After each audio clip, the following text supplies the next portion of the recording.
தான் உள்ளே நுழையும் போது மிகவும் பயமாக இருக்கும். ஆனால் இந்த சங்கிலியன் கோட்டையை பொறுத்தவரை வரையிலே வந்து அப்படி அல்ல, ஓலக்க வாயில் என்று சொல்லித்தான் இதனுடைய நுழைவாயில் அழைக்கப்படுகிறது. இப்போது நாங்கள் அந்த ஓலக்க வாயிலூடாகத்தான் உள்ளே சென்று பார்க்க போகிறோம்.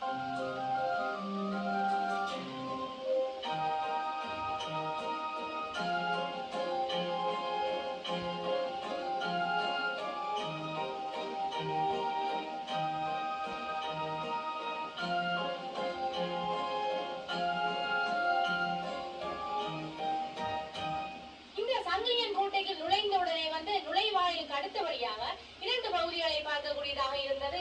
இருக்கை போன்ற அமைப்பிலே இதை கட்டியிருக்கிறார்கள். நானும் இருந்துதான் பேசிக் கொண்டிருக்கிறேன். இது வந்து கற்றூல் இல்லை, மரத்தூள் வடிவான சிற்ப வேலைப்பாடுகளுடன் பார்க்கும் பொழுதே அழகாக இருக்கிறது, வடிவாக ஆக்கியிருக்கிறார்கள். சில வேலைகளில் அந்த காலத்திலே வந்து மந்திரியை சந்திப்பதற்கு முதல் இந்த இடத்தில் அமர்ந்து விட்டுதான் அதன் பிறகுதான் உள்ளே செல்வார்கள் போல இருக்கிறது. அதனால் தான் இந்த இடத்திலே வந்து இருக்கை போன்ற அமைப்பிலே 2 பகுதிகளை அமைத்திருக்கிறார்கள்.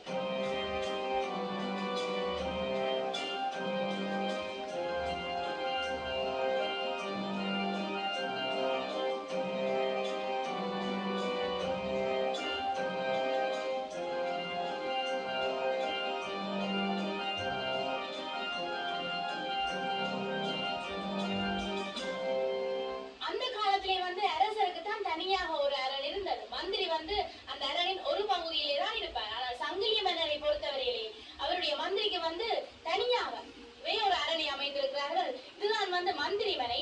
மந்திரிக்கு தனியாக அரண் இருந்தால் அதை மந்திரி மனை என்று சொல்லி அழைப்பார்கள். பல வருடங்களை கடந்த இந்த மந்திரி மனை பாருங்கள் எவ்வளவு அழகாக இருக்கின்றன சொல்லி படியில் அமைத்திருக்கிறார்கள். ஆனால் எல்லாம் உடைவடைந்த நிலையில் இருக்கின்றன. மேலே ஒரு பகுதி இருக்கிறது. இந்த பகுதியில் வந்து வேறு எந்த பொருட்களுமே இல்லை. இந்த அரண் இவ்வளவு காலமும் இருப்பது வந்து கற்தூண்கள் நினைத்து விடாதீர்கள். எல்லாமே வந்து மரத்தூண்கள், சிற்ப வேலைப்பாடுகளுடன் கூடியதாக மரத்தூண்களை கொண்டதாக இருக்கிறது.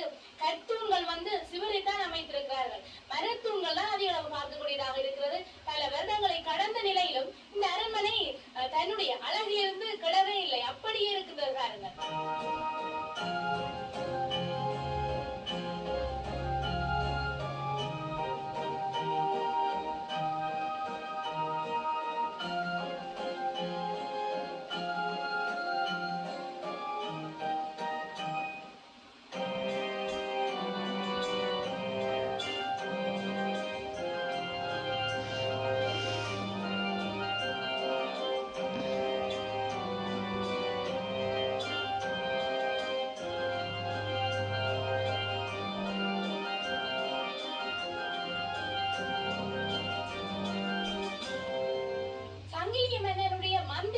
சங்கிலியன் கோட்டையினுடைய உட்பகுதிக்கு இப்போது நாங்கள் வந்து விட்டோம். இதுதான் வந்து பிரதான மண்டபம்.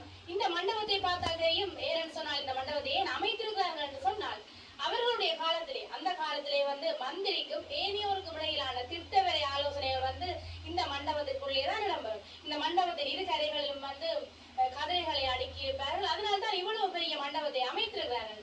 இந்த மண்டபத்தை சூழ வந்து பல அறைகள் இருக்கின்றன. இப்போது நாங்கள் அவற்றுக்குள்ளே சென்று பார்க்கலாம்.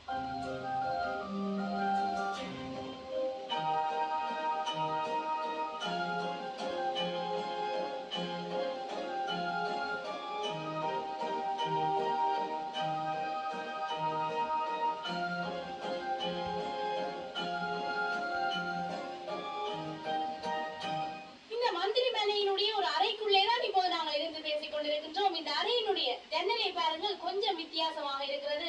நீள்வட்ட வடிவில் இந்த ஜன்னலுடைய அமைப்பு இருக்கிறது. இந்த அறையில் மாத்திரம் இவ்வாறான ஒரு அமைப்பை கொண்டதாக இந்த ஜன்னல் இருக்கிறது. சில வேளைகளில் வேறு விசேட தேவையுடைய ஒருவர் இந்த அறையிலே இருந்திருக்கலாம். அவருக்காக விசேடமாகவே இந்த நீள்வட்ட ஜன்னலை இவர்கள் அமைத்திருக்கலாம். அந்த காலத்திலே வந்து வித்தியாசமான கட்டடக்கலை அமைப்பை கொண்டதாக இந்த அறை இருந்திருக்கிறது.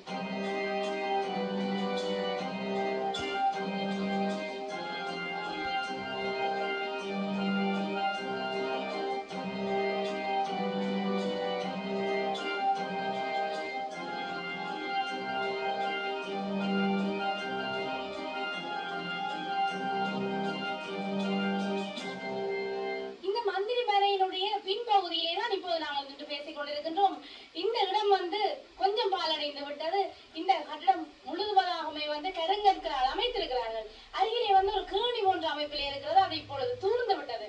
அந்த காலத்திலே சில வேளைகளில் நீர்ச்சுனைகள் இந்த இடத்துல இருந்திருக்கலாம். இப்போது அந்த இடமெல்லாம் கொஞ்சம் பாலடைந்து ஒரு பற்றையும் காடுமாக காட்சியளிக்கிறது. இப்போது அதையும் இப்போது நாங்கள் பார்க்கலாம்.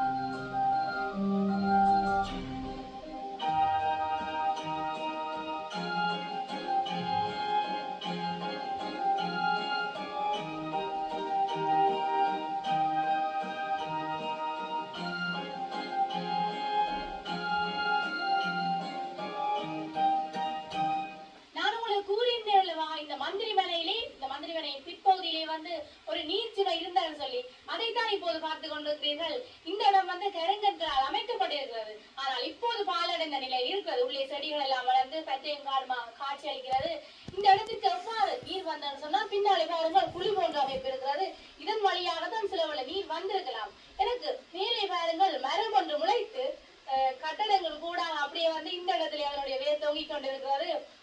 கல்லும் மரமும் ஒன்றோடு பின்னி பிணைந்து